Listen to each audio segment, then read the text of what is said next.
Bonjour et bienvenue dans cette nouvelle vidéo, une vidéo qu'on voulait faire depuis très longtemps, depuis la sortie du film.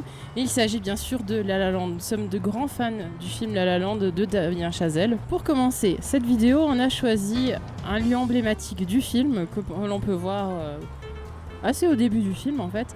Et il s'agit d'une fresque avec de nombreux acteurs, célébrités, comédiens, comédiennes très connus ici à Hollywood, avec notamment James Dean qu'on reconnaît très bien. Il y a aussi Charlie Chaplin et on voit du coup Mia, le personnage principal, marcher ici le long avec sa robe bleue.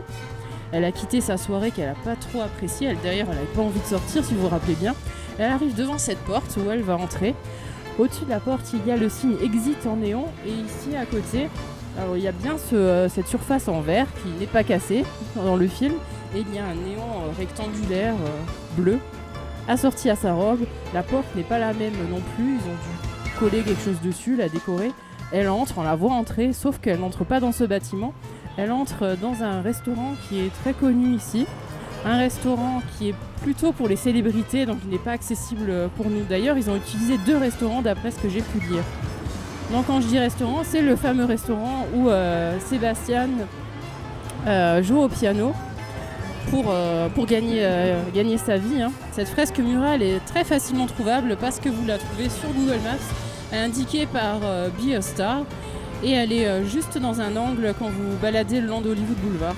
Donc elle est vraiment sur le côté, vous ne pouvez pas la louper en marchant, vous la verrez facilement. Et maintenant on va vous emmener sur d'autres lieux emblématiques du film La La Land.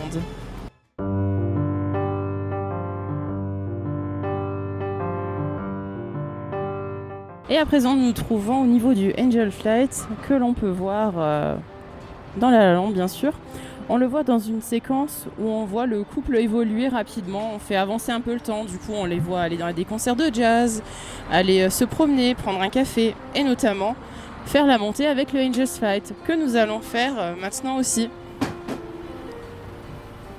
Donc, on va monter à bord de ce véhicule mythique qui est très ancien quand même. On va monter tout en haut, comme ça ce sera plus cool, parce qu'il me semble que dans le film, ils sont tout en haut en fait. Et c'est parfait parce qu'il n'y a personne, nous sommes que tous les deux. Et je crois qu'ils sont même là. Ah, on peut pas s'asseoir à deux. Non, qu'ils sont bien là. Ils sont assis face à face dans les 2 derniers sièges.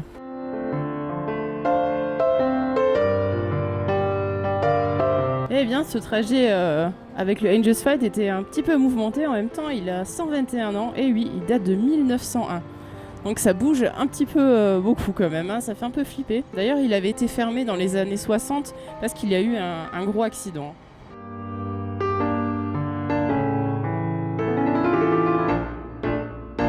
Si vous reconnaissez, si vous vous souvenez bien sûr des détails du film, vous reconnaîtrez peut-être cette façade rose qui est en fait une vraie façade du bâtiment où est censé vivre Mia avec ses colocataires.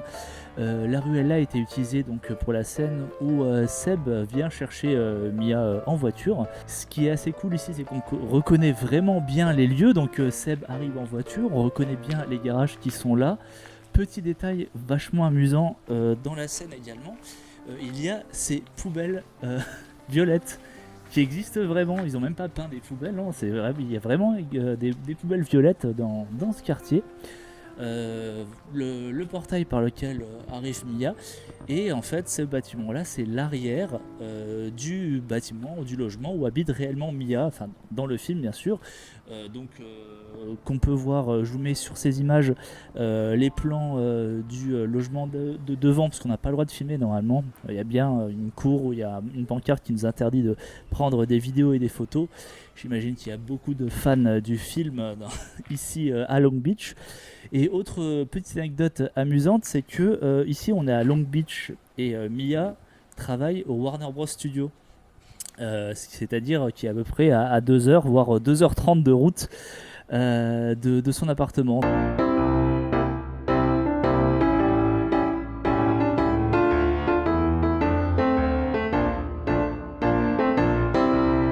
Je me trouve actuellement à Hermosa Beach et plus précisément sur le pier, sur le quai de Hermosa Beach. ce quai que l'on reconnaît évidemment bien sûr dans cette scène tellement iconique de La La Land, au moment où Ryan Gosling, donc Seb, chante son fameux City of Stars. Il se balade du coup le long du Pierce. Alors effectivement l'ambiance, c'est pas vraiment trop l'ambiance du film. Damien Chazelle a choisi le coucher du soleil pour tourner sa scène. Nous on est en pleine journée, en plus il y a du monde, donc c'est vrai que c'est pas très cinématographique. Mais bon voilà, on n'avait pas trop le choix, on n'avait pas trop de temps devant nous, donc on n'a pas eu le choix que de venir maintenant. Mais en tout cas c'est quand même un endroit très très charmant. Un super spot également pour observer les oiseaux marins, regarder les surfeurs. Enfin, c'est vraiment tranquille. Et Ryan Gosling passe dans cette direction-là. On reconnaît parfaitement le lieu grâce, ce petit détail quand même, grâce à la pancarte qu'on voit ici, et puis ce banc. Et effectivement, dans la séquence, on voit des lampadaires, mais ça a été évidemment rajouté pour la scène. Par contre, les lampadaires que l'on voit dans la scène, ce sont, je dirais qu'ils sont identiques à ceux qu'on peut observer en entrant sur la zone de la plage en fait, et avant d'entrer sur le pier. Et il y a également des lampadaires pour le coup qui sont restés d'origine, ceux-là donc apparemment qui sont éclairés la nuit. Voilà.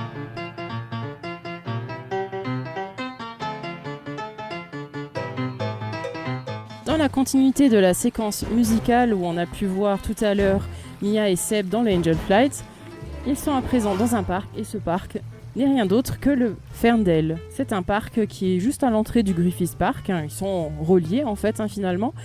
Et le Griffith Park, si je vous dis ça, c'est l'observatoire qui symbolise le début et la fin de leur histoire. Et nous allons justement nous rendre à l'observatoire et on va vous montrer ça. Pour cette scène de La La Land qui se déroule à la toute fin du film, quasi à la toute fin du film, on voit un plan de dos de l'observatoire, du Griffith Park. Mia et Seb sont installés sur un banc qui n'existe pas, qui a été ajouté juste pour le film. Et c'est vrai qu'ils ont eu raison parce que le plan est quand même assez mémorable. On a retrouvé les coordonnées GPS exactes du lieu où présupposément aurait été tourné le plan, et ça nous donne à peu près ce lieu là, un petit peu surélevé, un petit peu en hauteur. Du coup on va dire que je dirais que le banc serait à peu près installé à cet endroit là, et c'est d'ailleurs c'est sur ce banc que Mia demande à Seb où sommes-nous, en voulant parler j'imagine de leur histoire, et puis Ryan Gosling a fait cette petite phrase, cette petite blagounette au Griffith Park. Et effectivement, nous sommes au Griffith Park.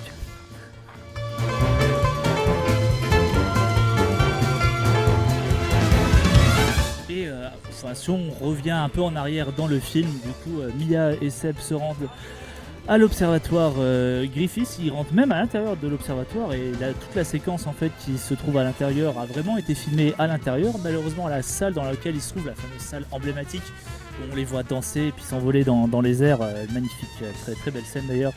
La salle a été fermée, du coup on peut pas y accéder, c'est dommage. Mais voilà, petit lieu quand même emblématique. Le cinéma qui se trouve derrière moi, donc le Rialto qui visiblement est toujours en service.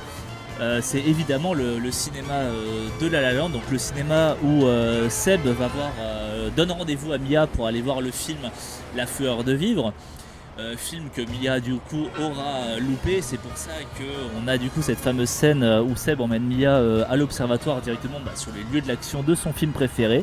Voilà, ce cinéma-là étant étroitement lié à l'observatoire, eh bien, il me semblait essentiel d'en parler et de vous montrer un peu à quoi il ressemble maintenant dans la vraie vie.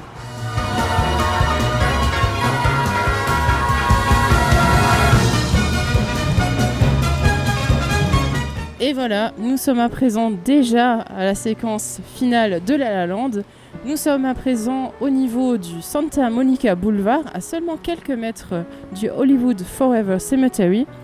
Et je vais vous parler donc du début de cette séquence qui commence par Seb qui arrive en voiture du coup dans cette rue. Il se gare juste ici à contresens au niveau de ce coffre électrique. Ensuite il sort du véhicule Il marche comme moi ici, le long. Juste dans cet angle, alors vraiment dans tout l'angle, il y a une affiche de Mia qui est devenue une superstar d'Hollywood. Donc vraiment une affiche en gros plan. Il fait le tour pour arriver à l'entrée de son jazz club. Et oui, parce qu'il a réussi à l'ouvrir, si vous vous souvenez bien. Pour cette scène, uniquement l'extérieur de ce bâtiment a été utilisé parce que c'est une boîte de nuit en fait. Et l'intérieur a été filmé dans un bar de jazz ou d'alcool fort, je ne sais plus. Mais en tout cas, c'était pas ici, c'est à Santa Monica. Bon, en même temps, ça va, on peut faire le lien. Le boulevard Santa Monica, la ville de Santa Monica, il y a un petit lien quand même. Et du coup, il y a une autre scène qui se passe ici à l'extérieur. Et c'est Mia qui est sortie avec son mari, qu'on déteste tous, parce que nous on voulait qu'elle choisissait, bien sûr. Donc elle se retrouve avec son mari dans les rues de Los Angeles. Ils se baladent ici tranquillement et ils entendent de la musique. Alors ils se disent « Ah mais tiens, pourquoi on n'entrerait pas ?» Et c'est là qu'elle tombe accidentellement nez à nez à Seb et qu'elle regrette profondément son choix de merde. Et c'est sur ce décor qu'on vous laisse, donc avec le Sebs juste derrière moi. On n'a malheureusement pas pu filmer de nuit car les quartiers sont quand même dangereux. On a évité de filmer de nuit. On a aussi évité certains quartiers, c'est pour ça que vous ne verrez pas tous les lieux de tournage du film, mais on a quand même sélectionné les plus importants. Et encore une fois, 2 jours. Et si vous voulez les visiter, on vous conseille aussi de le faire 2 jours. À part peut-être le Griffith Park à faire le soir si vous avez un véhicule. Si vous avez un véhicule, vous pouvez vous garer. Mais pas vous aventurer à pied. On a lu ça sur plusieurs blogs qui parlent du film. On espère que cette vidéo vous aura plu. Nous, ça nous a fait énormément plaisir de la faire et de visiter ces lieux, car ce film nous tient énormément à cœur. N'hésitez pas à nous mettre un petit pouce, à vous abonner si ce n'est pas déjà fait, et à nous dire dans les commentaires si, selon vous, Mia aurait dû retourner avec Seb ou avec son mari qui est moche. Et puis on vous dit à bientôt pour de nouveaux lieux de tournage.